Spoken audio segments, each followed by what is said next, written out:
వైకా jewellers వెలలేని Vaibhogam తరుగులేని నమ్మకం. ఇప్పుడు మన కాకినాడలో డిసెంబర్ 5న ఘనంగా ప్రారంభం కాబోతోంది. నమస్తే రమగారు. నమస్తే జయ. మంచి సరదా కథ చెప్పండి రమగారు. చందమామ కథ చెప్తాం. ఓకే. ఇది ఏదో వేరే దేశపు కథ కానీ బాగుంది. ఒక ఊళ్ళో, ఆ ఊరు ఏంటంటే పొలాలు అవి ఆ ఊళ్ళో ఉన్న పేద రైతులకి, పేద అంటే పని చేయగలిగే వాళ్ళకి దీన్ని ఏమంటారు, మక్తాకి ఇవ్వటం. మక్తాక అంటాం మరి మా ఊళ్ళలో ఏమంటారు దాన్ని, కౌలుకి ఇవ్వటం మక్తా. ఉచిత IUI అండ్ IVF కన్సల్టేషన్ కోసం సంప్రదించండి 29. కౌలు అంటారు కదా, కౌలు అంటారు, మా ఊర్లో కౌలని అంటారు. మక్తాకి చేశారని చెప్తారు. ఓకే. కౌలుకి ఇవ్వటం ఇప్పుడు కౌలు అంటున్నారు. మా చిన్నప్పుడు మక్తానే అనేవాళ్ళు. ఏమిటో అది నాకు బాగా తెలీదు, ఆ మక్తా పదమే గుర్తుంది. సరే, కౌలుకి ఇచ్చేవాళ్ళు. ఆ ఊళ్ళో ఒక భూస్వామి ఉండేవాడు. అతను కొంచెం దుర్మార్గుడు, గీసి వసూలు చేసేవాడు. వానలు పడ్డా ఏదైనా అదైనా సరే పాత బాకీ కింద కట్టుకుంటాను, తర్వాత అది ఉంచు, వచ్చే సంవత్సరం తీర్చాలి, అలా చెప్పేవాడు అనమాట.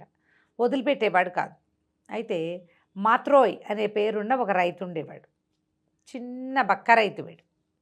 భూస్వామి దగ్గర పొలం కౌలుకి తీసుకుని చేసేవాడు.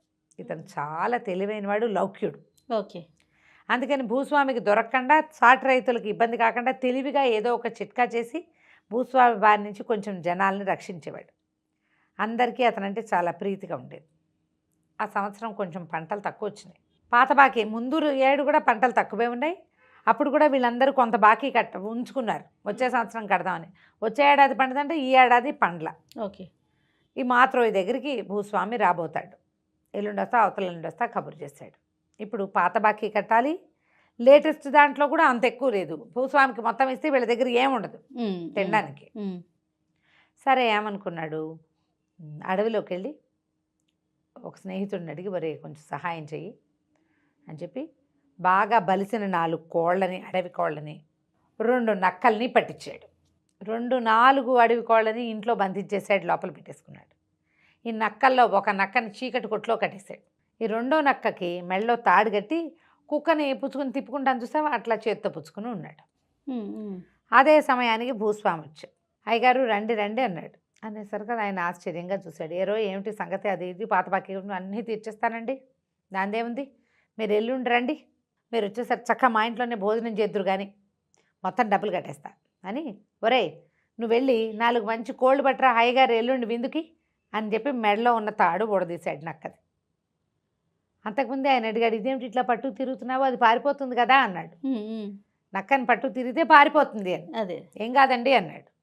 ఈ వాక్యాలు చెప్పాడు. ఇప్పుడు వెళ్ళి 4 బలిసిన కోళ్ళు పట్టరా, అయ్యగారికి ఎల్లుండి విందుకి అన్నాడు అని చెప్పి దాని మెడలో తాడు తీసి దాని నడు మీద ఒక దెబ్బ కొట్టాడు. అది పరిగెత్తుకుంటూ బతుకు జీవుడా అని పారిపోయింది. నేను తెల్లబోయాడు. ఏమిట్రా నువ్వు, నక్క తెస్తుందా కోళ్ళు, దాని దారిని అది పారిపోతున్నాను. కాదండి, దీంట్లో ఒక మహత్యం ఉన్న నక్కది, అది తీసుకొస్తుంది, పట్టుకొస్తుంది కోళ్ళని, మీరు వద్దురుగాని అన్నాడు. ఆయన ఆశ్చర్యపోయాడు. ఏమిటి, నక్కని కోళ్ళని తెమ్మని పంపించాడా? నక్క కోళ్ళని పట్టుకొస్తుంది, పాయింటే, తింటుంది, అది వీడికెందుకు తెచ్చిస్తుంది? ఎల్లుండి వచ్చాడు.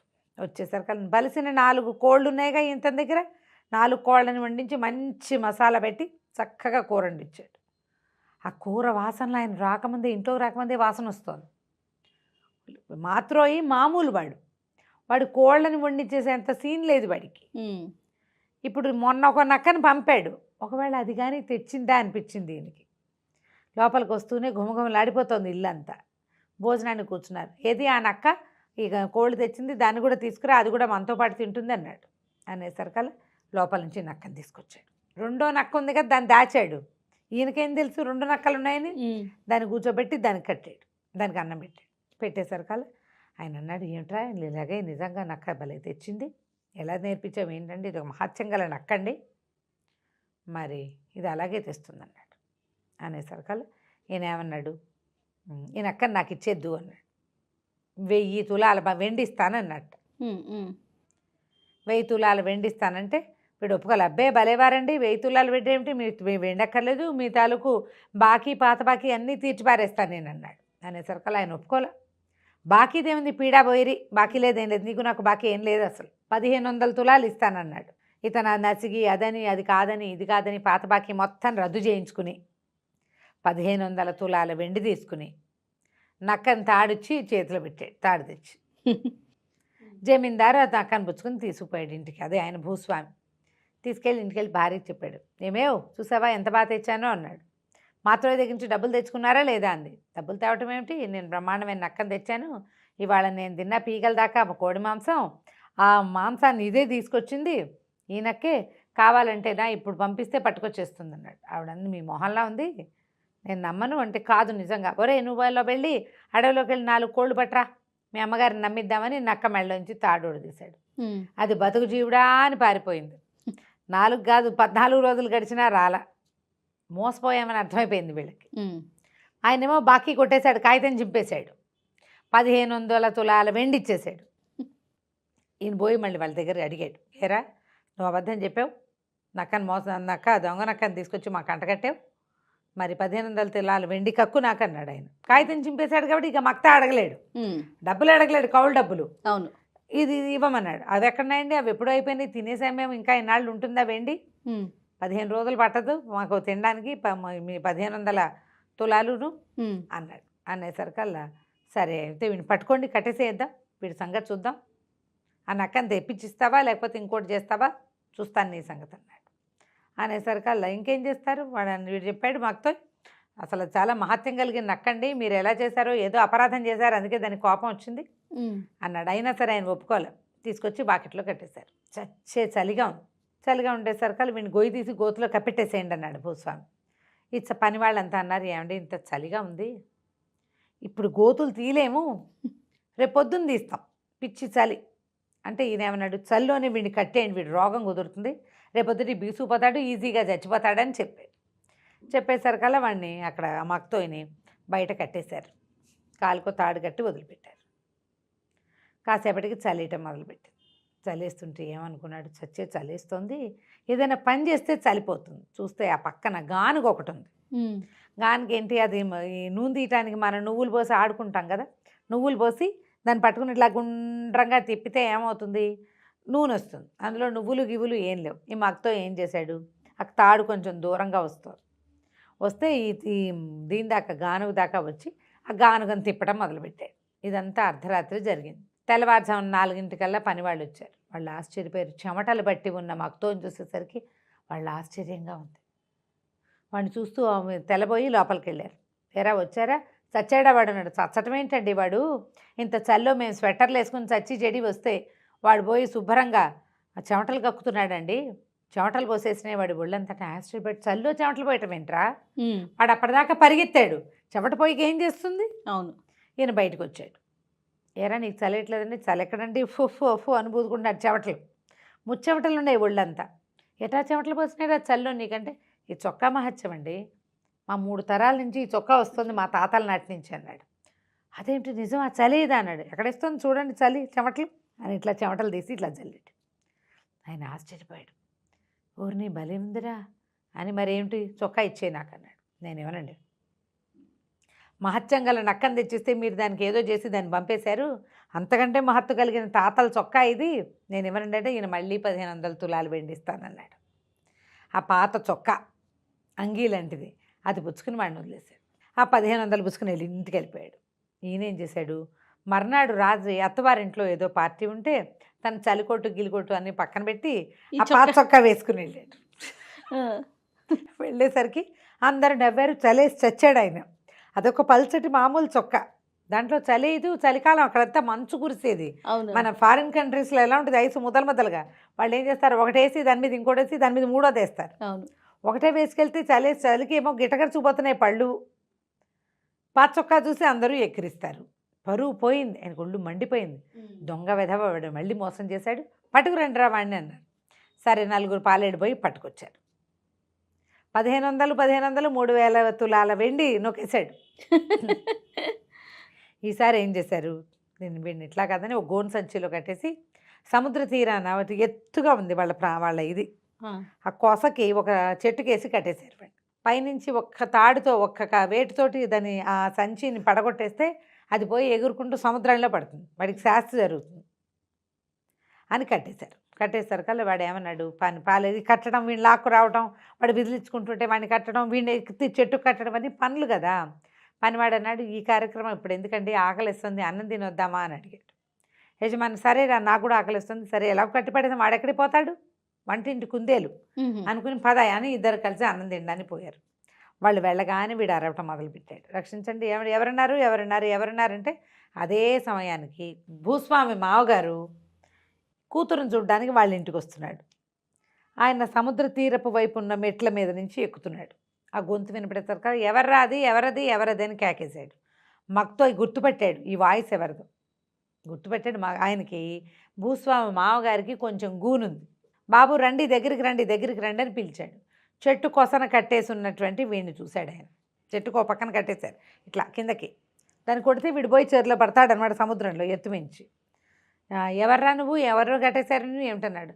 అదేనండి బాబు గూనుందండి, గూనికి రిపేర్కి ఏమో వైద్యుడు చెప్పాడు, ఇట్లా గోను సంచిలో వేసి వేళ్లాడేస్తే గూను తగ్గుతుందని చాలాసేపు అయింది, మా వాళ్ళు తినడానికి పోయారు, వైద్యుడు సలహా ప్రకారం కట్టేశారు, నాకు ఆకలిస్తుంది, ఎవరైనా దింపుతారేమో అని కేకేశానండి, వాళ్ళు ఎక్కడున్నారో కనపడక అన్నాడు.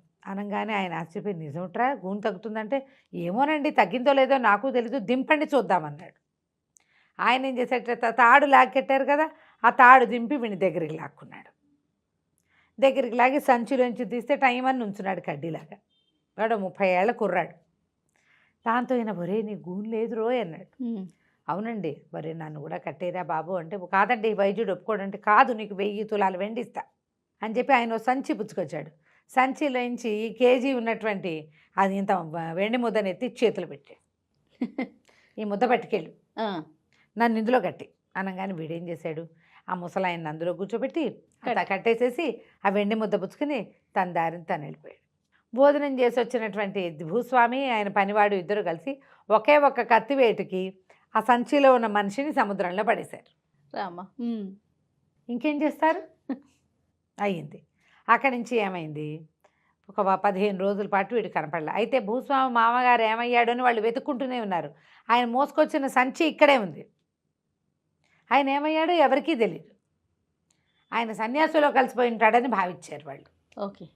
15 రోజుల తర్వాత భూస్వామి పొలాల దగ్గర చూడడానికి పోతే మొక్కజొన్న పొత్తులు కాల్చుకుంటూ మక్కుతో కనపడ్డాడు. ఊరి నీ దుంపతేగా నిన్ను సముద్రంలో పారేసాం కాదట్రా, నువ్వు ఎటా బతుకొచ్చావంటే, నేను చచ్చిపోయానండి, నేనేం దయ్యాను గాను, స్వర్గానికి వెళ్ళాను, ఎంత బాగుందో అక్కడ స్వర్గంలో ఒక చక్కటి చక్కటి పిల్ల నుంచి పెళ్లి చేశారు, నిరంతరం పని చేసుకునేవాడికి నాకేం తోస్తుంది, అక్కడ ఎంతసేపు సారాయి తాగటం, ఆడపిల్లలు వాళ్ళు వీళ్ళు ఉంటారు, వాళ్ళని వెళ్ళి డ్యాన్సులు చూడడం, మనతో ఉన్న పెళ్ళంతో కాస్త అటు ఇటు తిరుగుతూ ఉంటాం, పని పాట ఏమీ లేవండి, నేనేమో నిత్యం పని చేసుకునేవాడిని, నా వల్ల కాదని ఏడ్చాను. ఆ స్వర్గంలో ఉన్న రాజుగారు సరే పోరా వెళ్ళు మీ కిందకి వెళ్ళిపో అని అన్నాడు, అందుకని నేను వచ్చేసాను, ఎవరైనా స్నేహితులు ఉంటే వాళ్ళని వెళ్ళి తీసుకుని వస్తూ ఉండరా అప్పుడప్పుడు అన్నారు అన్నాడు. అనేసరికి ఆశ్చర్యపడి నిజమా అన్నాడు. నిజమేనండి, నా పెళ్ళాం నాకు ఒక పిల్లనిచ్చి పెళ్లి చేశారు కూడాను, ఆ అమ్మాయి ఏమో నువ్వు ఇక్కడ ఉంటేనే నీతో ఉంటానంది, రేపు ఎప్పుడో వచ్చే వారం వెళ్తానండి, దాని పుట్టినరోజు ఉంది అన్నాడు. అనేసరికి ఆశ్చర్యపడి వీడు వెర్రి వెదవా ఇక్కడ ఏం ఉద్ధరించడానికి వచ్చాడు, హాయిగా 4 ఆడపిల్లల్ని పెట్టుకుని హాయిగా ఉండక అక్కడ 4 అబ్బాయిలు ఉంటాయి వాళ్ళతో ఉండొచ్చు కదా అని అనుకుని, ఏరా నేను నీకు మంచి స్నేహితుడిని కాదుట్రా అన్నది. ఎందుకు కాదండి, మీరు చాలా మంచి స్నేహితుడు, మరి నీకు స్వర్గంలో ఉన్న రాజుగారు ఎవరైనా తీసుకురమ్మన్నాడు కదా, నన్ను తీసుకెళ్ళచ్చు కదుట్రా అన్నాడు. దానికేమండి తప్పకుండా మా ఆవిడ పుట్టినరోజు వస్తుంది కదా స్వర్గంలో ఆవిడది, అప్పుడు వెళ్దాంలేండి అన్నాడు. సరే ఈ లోపల మరి నీకేం కావాలండి, ఏముందండి నాకు 1 ఎకరమే కదా పొలం ఉంది, 4 ఎకరాలు ఏమైనా ఇప్పించండి అంటే ఈయన ఏం చేశాడు, వాడింటికి వెనకాతలు ఉన్నటువంటి తన 4 ఎకరాల పొలాన్ని మక్తో పేరు మీద రాసి కాగితం చేతిలో పెట్టాడు. అని నువ్వైనా స్వర్గానికి వస్తావు, నీకెందుకురా పొలము అన్నాడు. నాకెందుకు ఏమిటండి, నాకు అక్కర్లేదు, నేను అప్పుడప్పుడు వస్తా, ఇప్పుడు మీతో వస్తానా, ఓ 20 రోజులు ఎంజాయ్ చేస్తానా మీతో పాటు, మళ్ళీ వస్తాం. మరి 20 రోజులు మా ఆవిడ పిల్లలు తినద్దా నేను ఉండపోతే, మా నాన్న మా అమ్మ మా మేనత్త వీళ్ళంతా ఏమైపోతారు, నేను వెళ్తూ వస్తూ ఉంటా కదా, 4 ఎకరాలు ఉంటే మా నాన్న మా ఆవిడ కలిసి సాగు చేసుకుంటారు, బాగుందిగా ప్లాను. సరే 4 ఎకరాలు రాసేసాడు. రాసేసాక మాతో ఏం చేశాడు, ఒక చెక్క పడవ ఒక పింగాణి పడవ చేయించాడు. జమీందారు కోటి తన కోటి. సరే అక్కడి నుంచి తన పడవలో తను ఎక్కాడు, ఆయన పడవలో ఆయన ఎక్కించాడు. ఇద్దరు పడవలు తెడ్లేసుకెళ్తున్నారు. ఎక్కడి దాకా వెళ్ళాలి, ఎక్కడి నుంచి మాకుతో పైనుంచి పడి సముద్రంలో పడి చచ్చిపోయాడో అని అనుకుంటున్నారో అక్కడ దాకా వెళ్ళాలి. మరి దూకితే బాగుంటుంది, దూకితే చచ్చిపోతాం, చచ్చకుండా వెళ్ళాలంటే ఇలా వెళ్ళాలి ఈజీగా. మరి కష్టం కదా, చచ్చిపోవడం అంటే కష్టం. భూస్వామికి అది ఇష్టం లేదు, చక్కగా పడవకి వెళ్ళిపోతే బాగుంటుంది. 2 పడవలు పుచ్చుకుని ఆ సముద్రం మధ్యలోకి పోయారు, చెరుకో పడవ వేసుకుని. వెళ్ళాక ఏం చేశాడు, ఈ మత్తు టక్కు తన చెక్క పడవ మీద కొడుతున్నాడు. ఏమిట్రా కొడుతున్నాడు అంటే, దేవదూతలు వస్తారండి ఇలా కొడితేనే అన్నాడు. అనేసరికల్లా ఎవ్వరూ రాల. భూస్వామి ఆగలేకపోతున్నాడు. ఆయన ఏమన్నా అంటే, ఒరే నీ చెక్క పడవ మీద డంగ్ డంగమని ఏం శబ్దంరా, నా పడవ మీద కొట్టు టింగ్ టింగ్ మరి మంచి శబ్దం వస్తుంది అన్నాడు. ఓకే. అనగానే వీడి తెడ్డి ఫెడేల్మని 2 దెబ్బలు కొట్టేసరికల్లా టింగు మంటంతో పాటుగా పడవ పగిలింది. భూస్వామి భూస్థాపితం అయిపోయాడు. జలంలోకి వెళ్ళిపోయాడు, నీళ్ళల్లోకి. ఎంతసేపటికి పైకి రాలేదు. పాపం స్వర్గారోహణ జరిగిపోయింది అనుకుని మక్తో వెనక్కి తిరిగి వచ్చేసాడు. అందరూ భూస్వామి ఏడి అని అడిగారు, కానీ ఇతన్ని ఎవరు అడుగుతారు, ఇవన్నీ రహస్యాలు కదా.